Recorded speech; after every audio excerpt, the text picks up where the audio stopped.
Welcome back to the party, Rena. Hey, hey. Super happy to be I don't know what kind of party we're gonna have, but hopefully we'll have some enjoyable time A together. serene party, the best kind, the one that everyone wants to go to. Uh, welcome, welcome everyone to a free association conversation between Rena Kay and myself, Dr. Bach. We're both organic intelligence coaches. We help people reduce suffering and increase capacity to handle more in life with ease using the protocols of organic intelligence. In these live stream free association conversations, Rena and I try to aim both at people who are new, completely new to organic intelligence and my channel, and people who already know at least a little bit about organic intelligence and have watched some of my content. We try to find the balance. And our launching point today is being serene preferable on balance. And I had all week to look up what serene means, and I didn't. I just realized that when you and I were brainstorming today's conversation, I had in mind, we were discussing the title, and different titles came to mind. And I had in mind, is being calm preferable on balance? I think you mentioned the word chill. Is being chill, is being relaxed preferable on balance? And we were keying into this idea that it seems to be from many therapeutic traditions, coaching traditions, Eastern spiritual traditions, self-help traditions, uh, that there seems to be this theme that calm is better, relaxed is better, tranquil is better, chill is better, parasympathetic, you might hear that term, is better, rest and digest is better, and we're trying to get away from angst, excitement, stress, anger, activation, intensity. Chill is better. And then you had suggested serene and serenity. And I reacted, I said that word never occurs to me ever, actually. And you said it's very familiar if you have a religious background. There's a lot of deep associations to serenity. And many who are religious or have religious backgrounds think or are influenced by the idea that the goal state, well, is it an emotional state? I hope to hear you on that, but the goal state is serenity. Um, and then we decided on serenity over calm and tranquil. And I'm I could talk a lot more, but I want to pause and see if you want to open with anything because you kind of brought in the serenity. Yeah. Yeah. Yeah. It's interesting, I used to work at a wellness center called Serenity Wellness Center. Oh, It's, I think, probably a pretty common name, and the what do you call it, Chotsky, or the things that people will put in a wellness center. How often they'll have like the Japanese symbols for love, or serenity. So I had a symbol that, and it had the word serenity. So for me, that's a really common term. And I remember you going, it just doesn't. There isn't anything in your associative network that really relates to that word. But yeah, I actually have images of, there's the idea of serene in, say, nature, and a bubbling brook and a few birds, maybe the toads, you listen to them, or and a nice meadow, and that evokes, I think, for sometimes for people, serenity. But we're talking in terms of like people, and people being serene, like you mentioned the idea of becoming a serene person, say, versus a calm person, or using that word, or being excitable, or that type of thing. And we often think of, for me, the word serene also evokes images of monks or nuns, or whether it be Catholic or Buddhist, or that that there's a way or a quality of being, of like walking really slowly and not creating any perturbations in the the field around you in any way. and so yeah, I absolutely have all kinds of associations of what I think about, and I don't know what other people think about, but when it comes to that word, it kind of gives this idea of being so at ease. And I know ease is a one of the key words within organic intelligence, and so we might want to distinguish between, are we encouraging people to become in a certain state, or are we encouraging in people a certain approach to life? And so, anyways, those are things that we can talk about. Right in this moment, I'm feeling irritated. And I was feeling irritated before. It wasn't what you just said. It wasn't this maybe it's this topic, but I was feeling irritated way before we started this live stream. And as you were talking, I I was imagining people saying to me, "Oh, Bach, you're irritated. That's not good. You should be relaxed and chill and serene." So if you're irritated, that must mean something is wrong, and then and then you must find out, why are you irritated? Can you do some deep breathing, or relaxing music, or listen to birds, or tell yourself nice things, or imagine yourself on the beach to reduce your irritation? And then I was thinking, no, why is my being irritated right now non-preferable? Uh, wow, this topic is suddenly opening up in a million directions in my brain, and I hope my free association doesn't become unintelligible to other people while still intelligible to me, hopefully. But I guess I'm having a, a negative reaction to the idea that the gravitation should be towards peacefulness and calm and serenity. I know that many people seek therapy and coaching because all they want is peace. Their norm is stress and unpleasant chaos, and all they want is serenity or calm. And that's great. And I'm supportive of that. And at the same time, why is that on balance the preferred state? Why is the image of a monk who's very peaceful and walks really slowly and breathes really slowly and blinks really slowly and doesn't talk or talks very slowly? Why is that the preferred state? Why not someone who's energized, activated, and in the thick of a party or a work environment or navigation? Uh, why, Rena? That I can't tell you. Okay. But I can't, it's an interesting um question. Like, if we take it back to just your current experience of, okay, I feel irritated, and is that something to do something about? Like, are you supposed to become less irritated? Are you supposed to, force that or make that? Or is it just what arose in the moment and maybe absolutely appropriate to the moment situation? So there are all kinds of situations in life that warrant, a little bit at small levels of a fight response, right? So irritation and anger, frustration, these are all kinds of ways of going, hey, something kind of has, in a sense, upended my expectations and where I was going or what I was wanting to do. Or somebody has kind of come into my space that I wish was not behaving in the way they were behaving towards me, right? And so irritation might be utterly appropriate for the particular moment. And so would being completely serene, and I'm not saying you have to share, I wouldn't necessarily encourage sharing exactly what it was, but we can look at each moment as like, well, what made that actually better? Why would being serene in that moment be any better than having the actual emotion that was appropriate to whatever happened? I I'm happy to share, because I think I no longer worry about being disliked or putting people off. So it was leading up. I don't know. There's so much. But I'm reluctant to just talk so fast and just unfiltered. Not because I'm afraid of being offensive, but because sometimes the mind is too fast and I can't.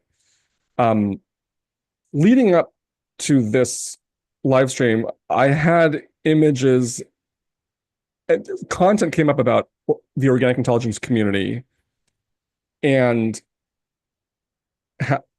and the therapeutic community in general, but probably more specifically organic intelligence, since that's our approach and that's the approach I endorse, or I endorse many, but the one I'm working with, and it's largely female.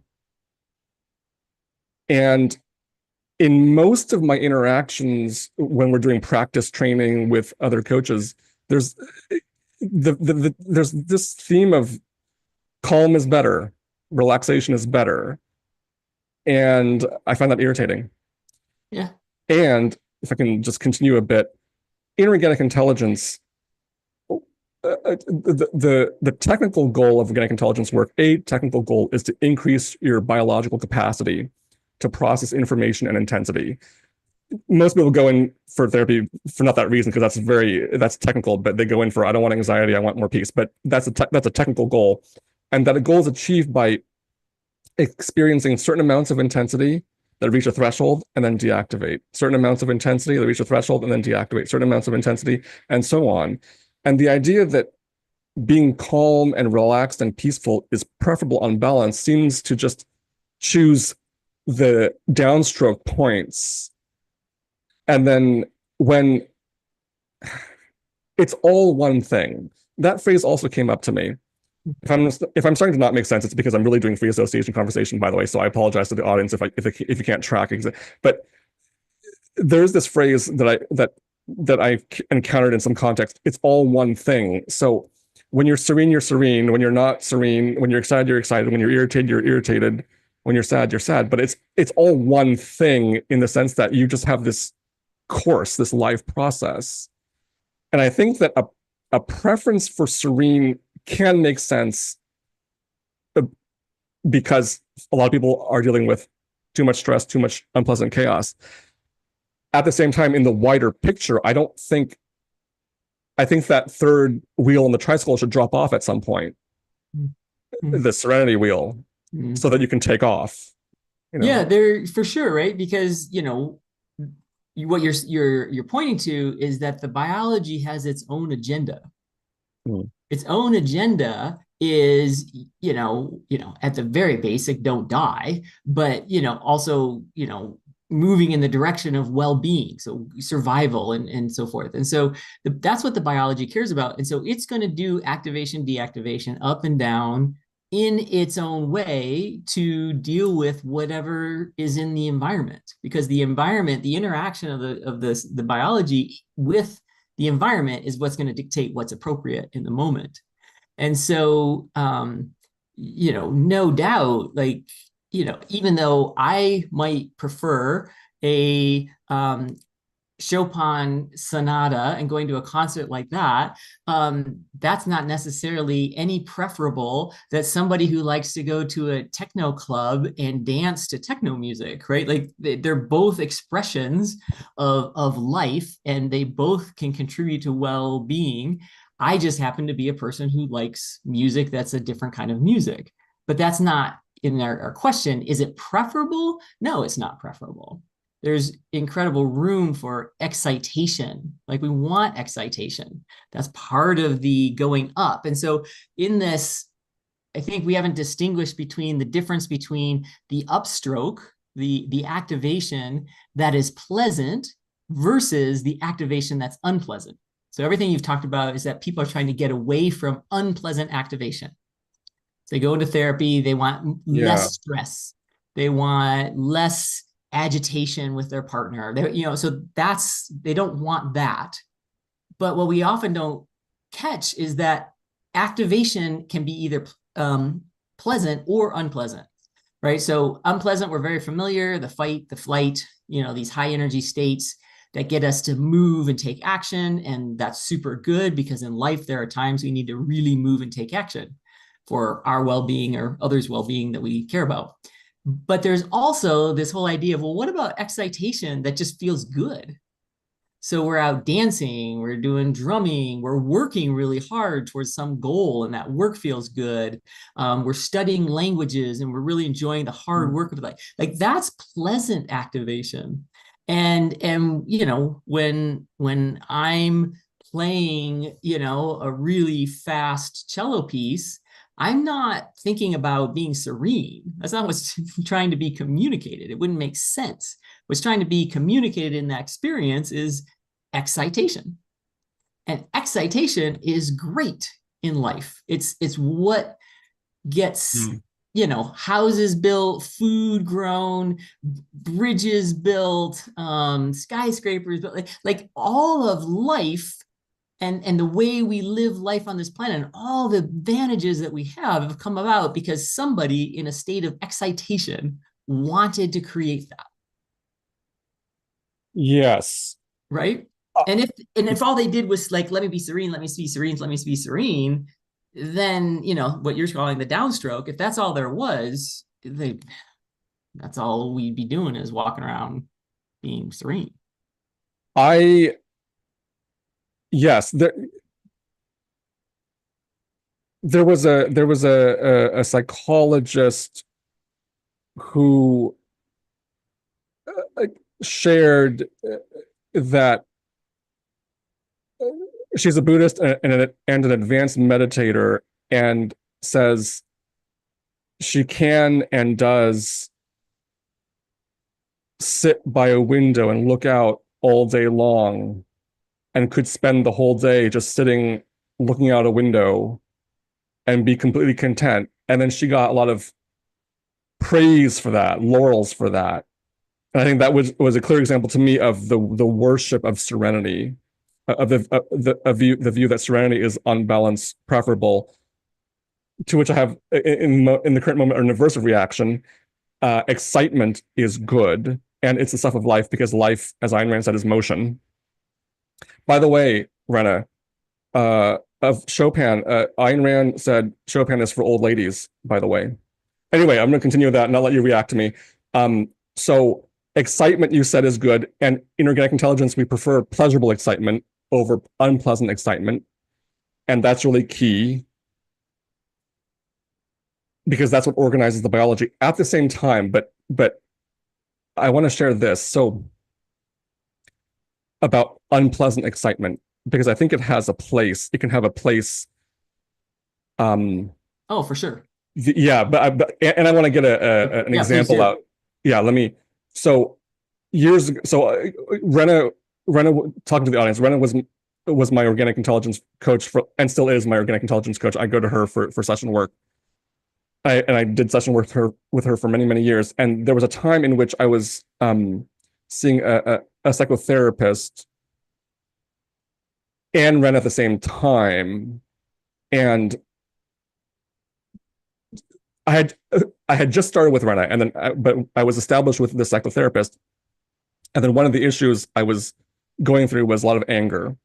When I was doing my PhD in philosophy, a lot of anger at views that I disagreed with, and I have a lot of activism that I'm trying to do philosophically, and I get angry at ideas I think are wrong and evil. So there was a lot of anger, and then that therapist, who, thank you for helping me if you're watching, and I benefit a lot from that therapist help for me. But in regard to my anger, she said, have compassion for it. So her treatment recommendation, her overall approach to when I brought anger into the session was compassion. And then things like imagine water coming down on the anger and soothing it down, self-soothe, self-compassion, compassion for your anger.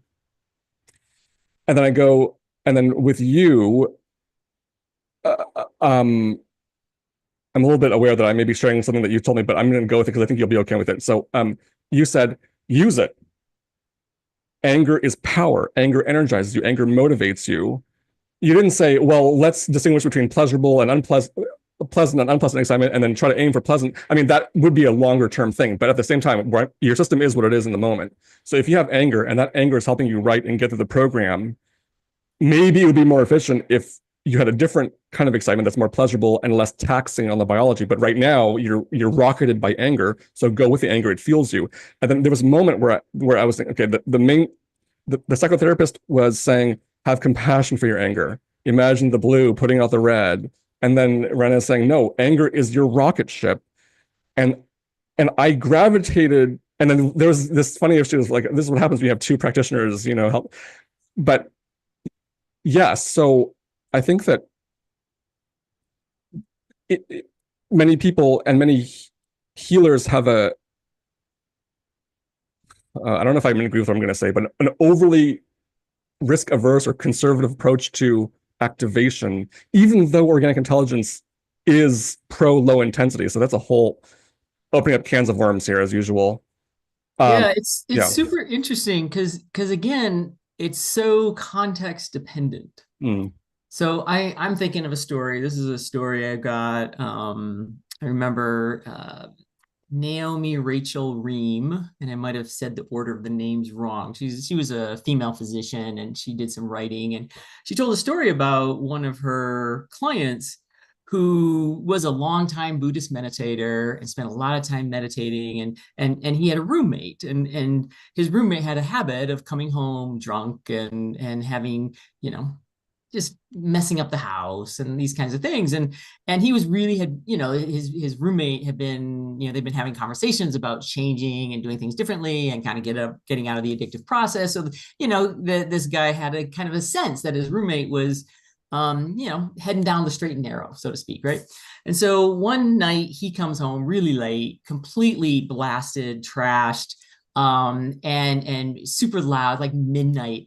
And this guy, the Buddhist meditator guy, roommate, takes him, throws him in the shower, like literally, physically, like throws him in the shower, turns on the shower, like, and just like was really, it's like yelling at him, right? And then, you know, this dies down, and you know, the next morning he's feeling immense guilt and remorse and feeling like, you know, he let his anger get the better of him, and that wasn't very Buddhist of him, and he should have been more calm and serene and all these kinds of things. And it was much later when the guy came back and said, that was the best thing that ever happened to me. I needed somebody to do that for me. So the guy, the Buddhist meditator guy, he wasn't thinking, I think this guy needs a little tough love, right? What he wasn't thinking, he was just responding in the moment. And he responded with a lot of anger and force, right? And in the end, the other guy was like, I needed that energy into my biology. I needed somebody to do that for me. And so we often ourselves will think of, you know, when we get anger or act out of anger, or it's like, or we avoid something out of fear. We're just like, oh, so lots of clients will be like, I shouldn't be fearful of that. I should just do it anyways, you know, feel the fear and do it anyways. And I go, you know, no, maybe not. Like, maybe it was exactly appropriate. Maybe whatever you said was exactly what needed to be heard in the exact same tone of voice that you did at that, right?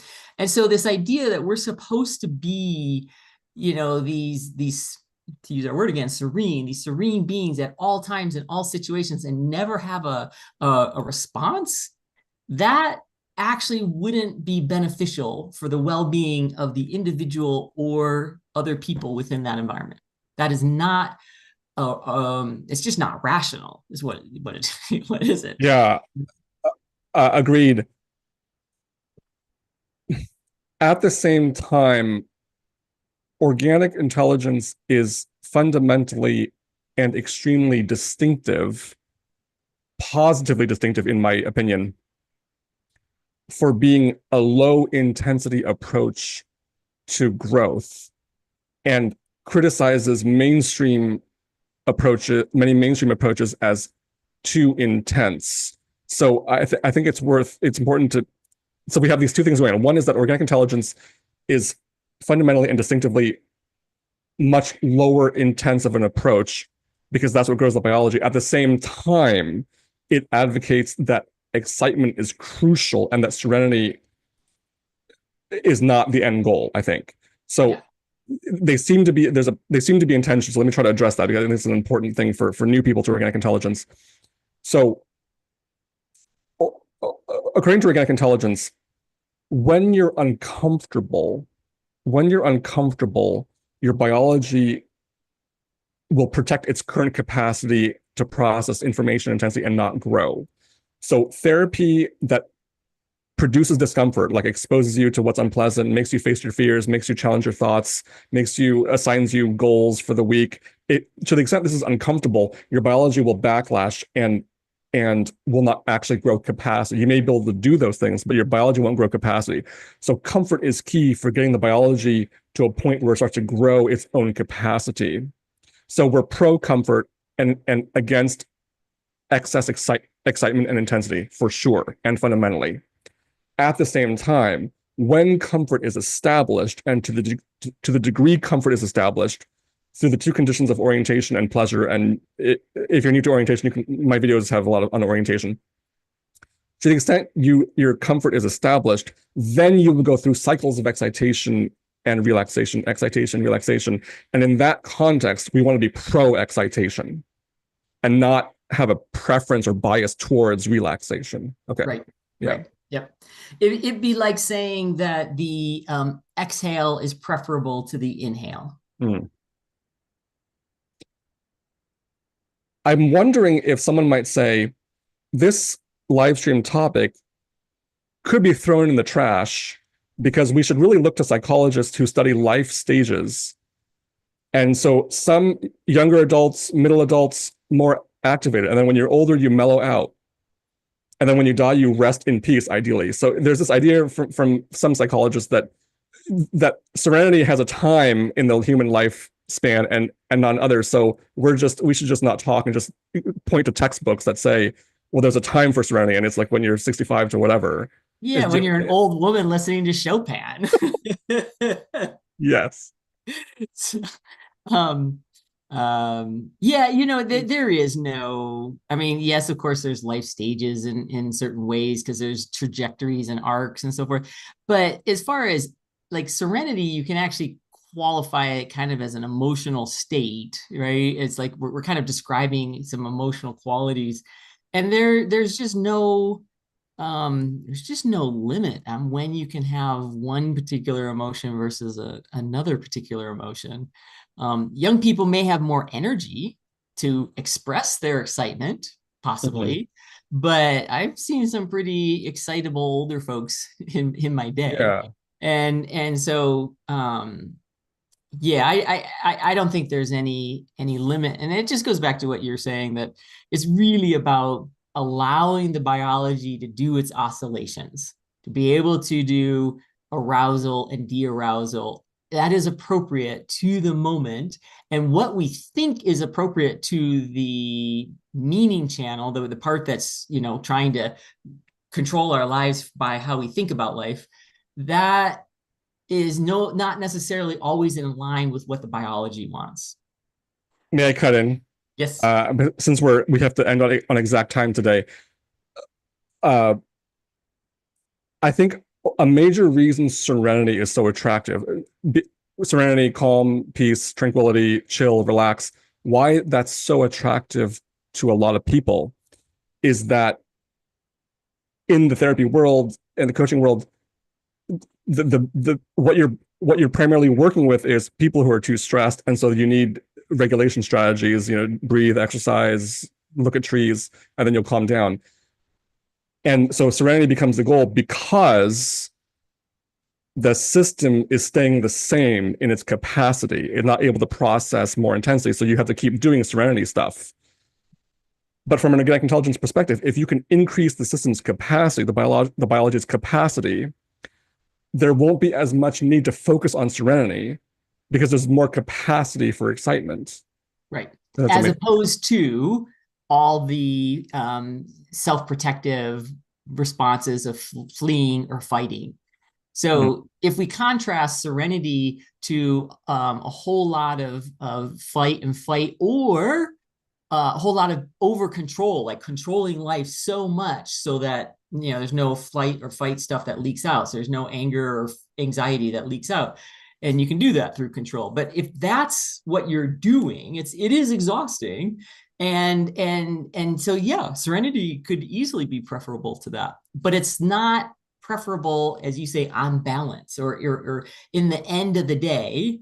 We want a biology that can be able to function as it needs to be, whether it be flight, fight, freeze, curiosity, interest, excitement, joy, enjoyment, contentment, like whatever it is on the spectrum, it just needs to be appropriate to what's going to contribute to well-being, as opposed to I would say, I would say to those who are inclined to think that the image of the peaceful monk meditating is the pinup ideal, consider an image of a raver at a festival, or a dancer in the middle of a giant crowd, or someone who's uh, working really hard in an exciting environment on their career and building up the world. That is worth considering as an image, and see Yeah, see how your as biology as an links archetype, as an archetype. yeah, for sure. Uh, we have things to do, so no time to be serene. We got to end on time. Um, Thank you, Rena. Any last? I'll see you next week. But any last words or? Yeah, I think we'll leave it at that, and it'll be interesting if anybody asks any questions or wants to add comments to that. That would be great. We'll pick those up. But yeah, let's see how this kind of how people feel about what we've said so far.